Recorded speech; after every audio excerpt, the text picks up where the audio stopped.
Welcome back to another edition of Research Fantasy presents our MLB DFS pitcher picks for Wednesday, August 9th, 2017.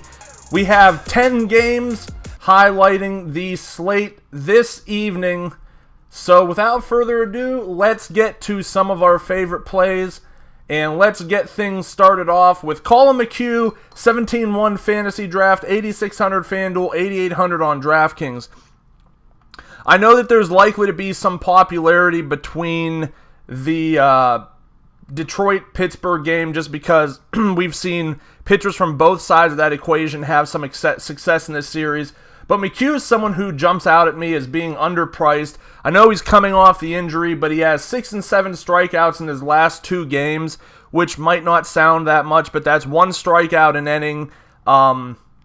He does deal with control issues from time to time, so he could really bloat innings with pitches quickly. However, if he has all that going for him, he's almost sure to be a solid salary-saving option. This is a guy who could just as easily be in the 10K range, but we're getting a slight discount on him. He's going up against a White Sox team that isn't the best against right-handed pitching, so I'd like to have some exposure to McHugh. Next up, Gonzalez, 22-2 fantasy draft, 8,900 FanDuel, 11.5 on DraftKings.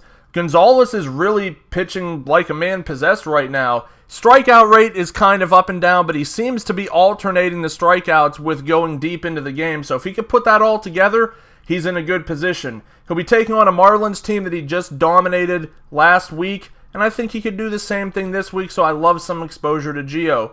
Finally, Justin Verlander, 20,400 fantasy draft, 9,500 FanDuel, 10.5 DraftKings. Verlander is starting to look like the Verlander of old, which is a good thing. He'll take on a Pirates team that I do think can be shut down.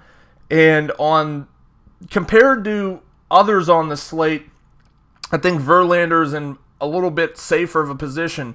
I would prefer Verlander to Gio. I just think that all things considered, Gio is probably more prone to a blow-up at this point, and Verlander just feels like an old hat. It's comfy, and we know what we're getting with it. So to wrap things up, Colin McHugh, Gio Gonzalez, Justin Verlander, thanks for watching. Make sure to subscribe to our YouTube channel below. We're very close to 500. I'll be very excited when we get there. Like us on Facebook at Research Fantasy, follow us on Twitter at Research and Win, and join us again tomorrow.